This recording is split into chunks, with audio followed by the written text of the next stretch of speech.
Section number 4, shattering the glass ceiling. How to get off the ground when you're starting from zero.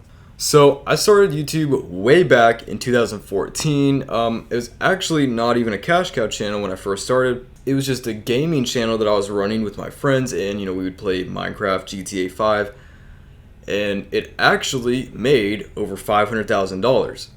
But what I realized from the very beginning is that, oh my gosh, right? Like you can actually make money from this, right? You can actually make money from videos on the internet, and you don't have to have a boss telling you what to do, right? And so shortly after that, after I started that channel, I saw all these other YouTube channels who were making these random top 5 videos, and so I thought that was so fascinating, and I saw how many views they were getting on them too. I decided to try it out for myself, right? So I discovered the power of outsourcing. And that same channel that I started back then now has over 5 million subscribers and 2 billion views.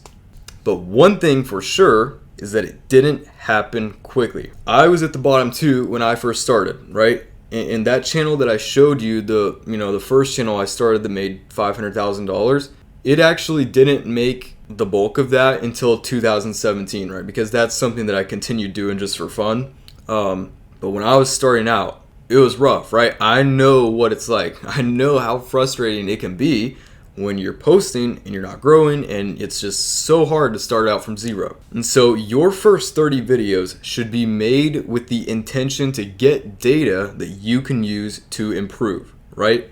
And just look at the massive channels in comparison to yours. They have hundreds, if not thousands of videos, and you can't expect to get results with only 50 videos. You can't even expect to get massive results with only 100 videos. The point is, your first 30 videos is just to get data so that you can consistently improve, right? And I made you guys write something down on a piece of paper before.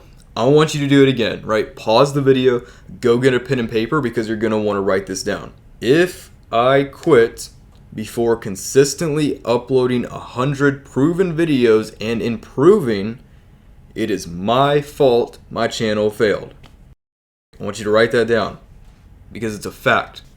If you quit before 100 videos of improving on each one, right? Not uploading 100 videos of you doing the same thing, improving on every single one and trying as hard as you possibly can to make every new video better than the last one. If you quit before 100 videos, it's your fault you failed, right? It's your fault. And so some critical mistakes to avoid when starting off from zero is buying subscribers or fake views, right? It doesn't matter what they say, oh, your real subscribers, blah, blah, blah. It's all fake, right? It's fake. It's bots. It doesn't matter how convincing the seller is, it's all fake. And it's going to ruin your entire channel, as it's going to throw off the algorithm and probably even get you terminated. So hope that one was obvious, but some of these other people who claim to be gurus in this space, they're out here recommending people to do that stuff. So something else that you should avoid is sub for sub or subscribe for subscribe. Basically, this is where you say, well, I'll subscribe to your channel if you subscribe to mine. Really, it's not going to help at all. It'll actually do more damage than good, right? Subscriber count on YouTube doesn't matter when it comes to making money, and 10 out of 10 times, those people never actually watch your videos. And so it's only going to destroy your click-through rate and average view duration. And that's why I never recommend anyone posting links inside of the Facebook group, right? You can share other things, but don't be posting your video links in the private Facebook group. Another thing to avoid is there are some groups on Facebook that are titled, YouTube subscribers, get YouTube subscribers, promotion, all this stuff. And basically it's a group filled with thousands of people posting links to their videos. Don't do that, right? The same thing applies as above. It's gonna, give you a bunch of inactive subscribers, and none of them are going to watch your videos. It's going to waste your time. Don't even try it. What will help when starting off from zero is having an unfair advantage and using trending content, right? Stay up on trends in your niche. Now, I generally recommend you stay away from trending content, but when you're first starting out, it can actually be helpful. So a lot of business and tech channels blew up way back when Dogecoin first started to pump with Elon Musk.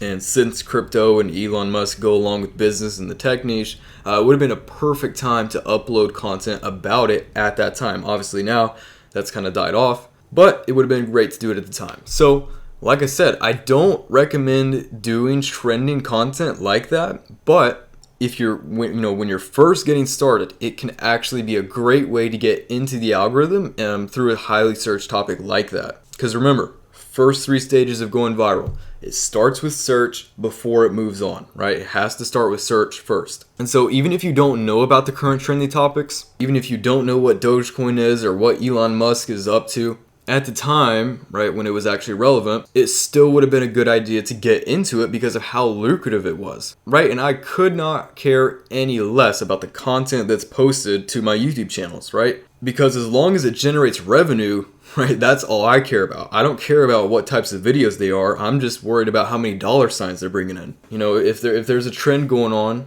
but you're not actually interested in the trend, try to make content around it anyway.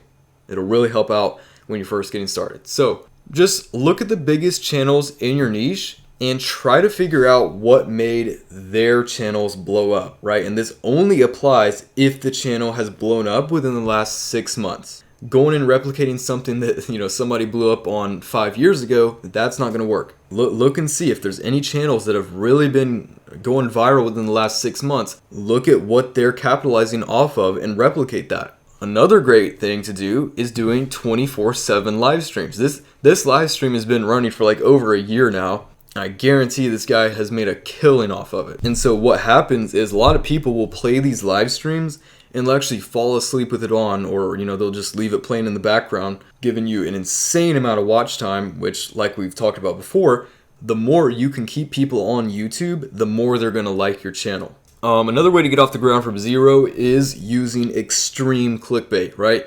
And you got to be careful. Don't go too far over the line, but it's, sometimes it is fine, especially at the start of your channel, right? For example, this thumbnail is obviously fake, but it worked really well. And you shouldn't be doing that for every video, but sometimes, test it out and see if it worked. And of course, you always want to try to replicate videos that are currently going viral. For this most useless mega projects in the world, right? And I've talked about this particular video several times in the course now, because this video was all over YouTube, right? It was everywhere. 25 million views in 3 weeks.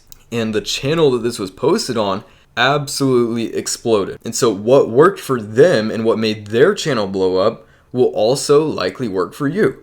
And so try to make a similar video to one that went viral for one of your competitors. And so in a later video in the course, I'm actually going to teach you how to set up these never-ending live streams like this one that's been going on for over a year, because there's a ton of potential with those. So that's it for this video, guys. Those are a few things that you can use to have an unfair advantage and get off the ground from zero. So I'll see you in the next one.